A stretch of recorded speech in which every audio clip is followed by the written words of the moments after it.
Yadgir PSI Parashuram ಸಾವಿನ ಪ್ರಕರಣಕ್ಕೆ ಸಂಬಂಧಪಟ್ಟ ಹಾಗೆ ಮೃತ ಪರಶುರಾಮ್ ಪತ್ನಿ ಮಾಡಿರುವಂತಹ ಆರೋಪಗಳೇನು? ನ್ಯೂಸ್ 18 ನಲ್ಲಿ ಪಿಎಸ್ಐ ಪತ್ನಿ ಎಕ್ಸ್ಕ್ಲೂಸಿವ್ ಮಾತು. ಯಾದಗಿರಿ ಪಿಎಸ್ಐ ಪರಶುರಾಮ್ ಸಾವಿನ ಪ್ರಕರಣಕ್ಕೆ ಸಂಬಂಧಪಟ್ಟ ಹಾಗೆ ಮೃತ ಪರಶುರಾಮ್ ಪತ್ನಿ ಸಾಕಷ್ಟು ವಿಚಾರಗಳನ್ನ ನ್ಯೂಸ್ 18 ಜೊತೆ ಹಂಚಿಕೊಂಡಿದ್ದಾರೆ. ಹಾಗಾದ್ರೆ ಅವರು ಮಾಡಿರುವ ಆರೋಪಗಳೇನು? ಅವರ ಆಗ್ರಹ ಏನು? ಶಾಸಕ ಮತ್ತು ಪುತ್ರ ಕಿರುಕುಳವನ್ನ ನೀಡಿದ್ದಾರಂತೆ.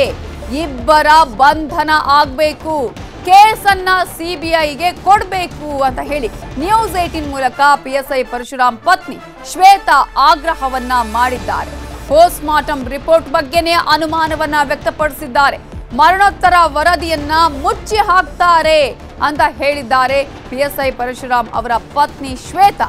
ನನ್ನ ಪತಿ ಒತ್ತಡದಲ್ಲಿ ಇದ್ರು ಅನ್ನೋದನ್ನ ಕೂಡ ಹೇಳ್ಕೊಂಡಿದ್ದಾರೆ. ಅಷ್ಟು ಮಾತ್ರ ಅಲ್ಲ, ಈ ವಿಚಾರದಲ್ಲಿ ದಲಿತ ವ್ಯಕ್ತಿಯೇ ಗೃಹ ಮಂತ್ರಿ ಆಗಿದ್ದಾರೆ, ಆದ್ರೂ ಕೂಡ ರಕ್ಷಣೆ ಇಲ್ಲ. ದಲಿತರಿಗೆ ಈ ಸರ್ಕಾರದಲ್ಲಿ ರಕ್ಷಣೆಯೇ ಇಲ್ಲ.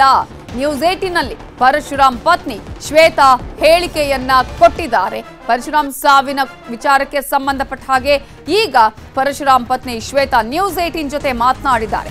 ಅನೇಕ ಆರೋಪಗಳನ್ನ ಮಾಡಿದ್ದಾರೆ, ಆಗ್ರಹವನ್ನ ಮಾಡಿದ್ದಾರೆ. ಕೇಸನ್ನ ಸಿಬಿಐಗೆ ಕೊಡಿ ಅಂತ ಹೇಳಿ ಒತ್ತಾಯವನ್ನ ಮಾಡ್ತಾ ಇದ್ದಾರೆ. ಈ ವಿಚಾರದಲ್ಲಿ ಸಾಕಷ್ಟು ಅನುಮಾನ ಇದೆ. ಜೊತೆಗೆ ಈ ಸರ್ಕಾರದಲ್ಲಿ ದಲಿತರಿಗೆ ರಕ್ಷಣೆ ಇಲ್ಲ ಅನ್ನುವಂತಹ ವಿಚಾರವನ್ನ ಹೇಳಿದ್ದಾರೆ. ಪರಶುರಾಮ್ ಅವರ ಪತ್ನಿ ಶ್ವೇತಾ ಅವರನ್ನ ನಮ್ಮ ರಿಪೋರ್ಟರ್ ವಿಶ್ವನಾಥ್ ಹೂಗಾರ್ ಮಾತನಾಡಿಸಿದ್ದಾರೆ, ನೋಡೋಣ. ಯಾದಗಿರಿಯ ಪಿಎಸ್ಐ ಪರಶುರಾಮ್ ಅವರ ಸಾವಿನ ಪ್ರಕರಣಕ್ಕೆ ಸಂಬಂಧಪಟ್ಟಂತೆ ಅವರ ಪತ್ನಿ ಶ್ವೇತಾ ಅವರು ನಮ್ಮ ಜೊತೆಗಿದ್ದಾರೆ. ರಾಯಚೂರಿನ IDSMT ಲೇಔಟ್ನಲ್ಲಿ ಇರ್ತಕ್ಕಂಥ ಪರಶುರಾಮ್ ಅವರ ಮನೆಯಲ್ಲಿ ನಾವು ಇವತ್ತಿರ್ತಕ್ಕಂಥದ್ದು, ಅವ್ರ ಭಾವನ ಮನೆಯಲ್ಲಿ. ಅವ್ರನ್ನ ಮಾತನಾಡಿಸ್ತಾ ಹೋಗ್ತೀನಿ ಮೇಡಮ್. ಹೇಳಿ, ಈಗ ಈ ಪರಶುರಾಮ್ ಅವರ ಸಾವಿನ ಪ್ರಕರಣಕ್ಕೆ ಸಂಬಂಧಪಟ್ಟಂತೆ ಈಗ ತಾವು ಏನೆಲ್ಲ ಆಗ್ರಹಗಳನ್ನು ಮಾಡ್ತೀರಿ? ಮೊದಲನೇದು ಅವ್ರು ಅರೆಸ್ಟ್ ಆಗಬೇಕು.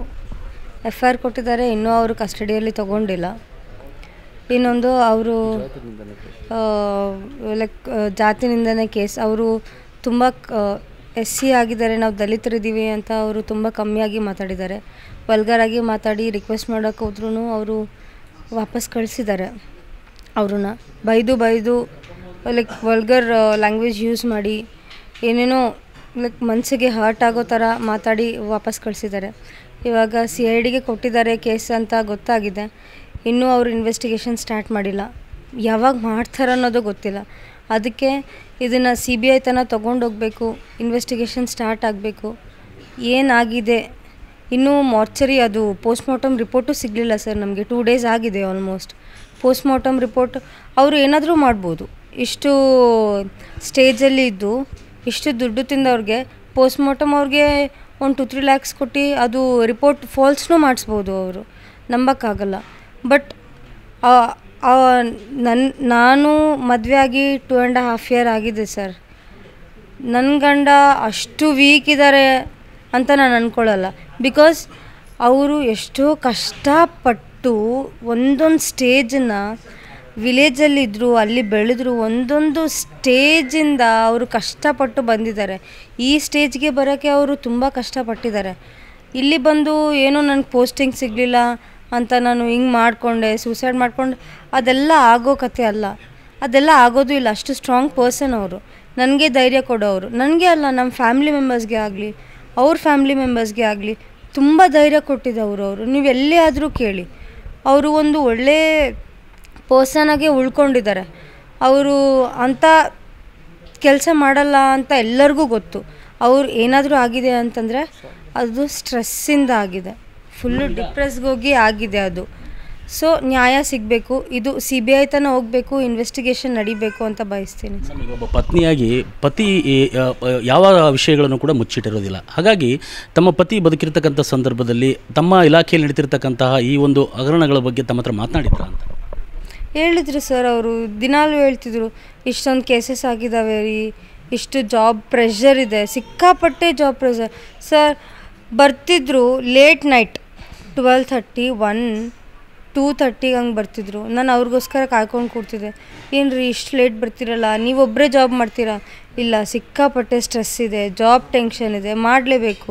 ನಾನು ಈ ಪೋಸ್ಟಿಂಗ್ ಬಂದಿದ್ದೀನಿ, ನಾನು ನ್ಯಾಯ ಮಾಡಬೇಕು ಈ ಪೋಸ್ಟಿಂಗ್ಗೆ ಅಂತಂದು ಅವರು ಬರ್ತಿದ್ರು, ಊಟ ಮಾಡ್ತಿದ್ರು, ಮಲ್ಕೊಳ್ತಿದ್ರು.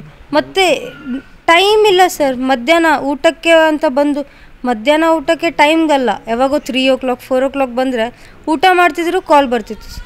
ಹಂಗೆ ಇದ್ರ ಮಧ್ಯದಲ್ಲಿ ಎಮ್ ಎಲ್ ಎ ಮಗನ ಟಾರ್ಚರ್ ಯಾವ ರೀತಿ ಇತ್ತು? ಸಿಕ್ಕಾಪಟ್ಟೆ ಟಾರ್ಚರ್ ಮಾಡಿದರು ಸರ್ ಅವರು. ಒಂದು ಕ್ಯಾಸ್ಟಿಂದು, ಇನ್ನೊಂದು ಮನಿ ಹರಾಸ್ಮೆಂಟ್, ಫುಲ್ ದುಡ್ಡು ಹರಾಸ್ಮೆಂಟ್. ಇವ್ರಿಗೆ ಅಲ್ಲ, ಬೇರೆಯವ್ರಿಗೆಲ್ಲರಿಗೂ ದುಡ್ಡು ಇಂದು ಟೆನ್ಷನ್ ಇತ್ತು. ಬೇರೆಯವರೆಲ್ಲರೂ ದುಡ್ಡು ಕೇಳಿದ್ದಾರೆ, ದುಡ್ಡು ಕೊಟ್ಟೆ ಆಗಿದ್ದಾರೆ ಸರ್. ಟೌನ್ ಪೊಲೀಸ್ ಸ್ಟೇಷನ್ಗೆ ಬರಬೇಕಾದ್ರೆ ನಿಮ್ಮ ಯಜಮಾನರು ದುಡ್ಡು ಕೊಟ್ಟಿದ್ರಾ ಈಗಾಗಲೇ, ಅಥವಾ ಇನ್ನು ಎಷ್ಟು ಕೊಡೋದು ಬಾಕಿ ಇತ್ತು? ಟೌನ್ ಪೊಲೀಸ್ ಸ್ಟೇಷನ್ ಬರಬೇಕಾದ್ರೆ ದುಡ್ಡು ಕೊಟ್ಟಿನೇ ಬಂದಿದ್ದಾರೆ. ಬಿಕಾಸ್ ನೀವು ದುಡ್ಡು ಕೊಟ್ಟಿಲ್ಲ ಅಂದರೆ ಅಲ್ಲಿ ಪೋಸ್ಟಿಂಗೇ ಇಲ್ಲ. ಇನ್ನೂ ಮಿನಿಮಮ್ ಟೈಮೇ ಆಗಿಲ್ಲ, ಪೀರಿಯಡ್ ಆಗಿಲ್ಲ ಅವ್ರದ್ದು. ಆದ್ರೂ ಮತ್ತೆ ದುಡ್ಡು ಕೇಳಿ ನನಗೆ ಇಷ್ಟು ಟಾರ್ಚರ್ ಕೊಡ್ತಿದ್ದಾರೆ ಅವರು ಅನ್ನೋದು ಇತ್ತು ಸರ್. ಫುಲ್ ಸ್ಟ್ರೆಸ್ಡ್ ಆಗಿದ್ರು, ಡಿಪ್ರೆಸ್ಡಲ್ಲಿದ್ದರು ಅವರು. ಇದಿಷ್ಟು ಪರಶುರಾಮ್ ಅವರ ಪತ್ನಿ ಶ್ವೇತಾ ಅವರ ಮಾತಾಗಿದೆ. ರಾಯಚೂರಿನಿಂದ ವಿಶ್ವನಾಥ್ ಉಗಾರ್, ನ್ಯೂಸ್ 18. ಕನ್ನಡಿಗರ ಮೆಚ್ಚಿನ ನಿಮ್ಮ ನ್ಯೂಸ್ 18 ಕನ್ನಡ ಈಗ ವಾಟ್ಸ್ಆಪ್ನಲ್ಲಿಯೂ ಲಭ್ಯ. ಕರ್ನಾಟಕ ಮತ್ತು ದೇಶ ವಿದೇಶದ 360 ಡಿಗ್ರಿ ಸುದ್ದಿ ವಿವರವನ್ನ ನೀವು ನಿಮ್ಮ ಕೈ ಬೆರಳುಗಳಲ್ಲಿಯೇ ಪಡೆಯೋದಿಕ್ಕೆ ಈ QR ಕೋಡ್ ಅನ್ನು ಸ್ಕ್ಯಾನ್ ಮಾಡಿ. ನಮ್ಮ ಚಾನೆಲ್ ಅನ್ನು ಫಾಲೋ ಮಾಡಿ, ನೋಟಿಫಿಕೇಶನ್ ಆನ್ ಮಾಡಿ.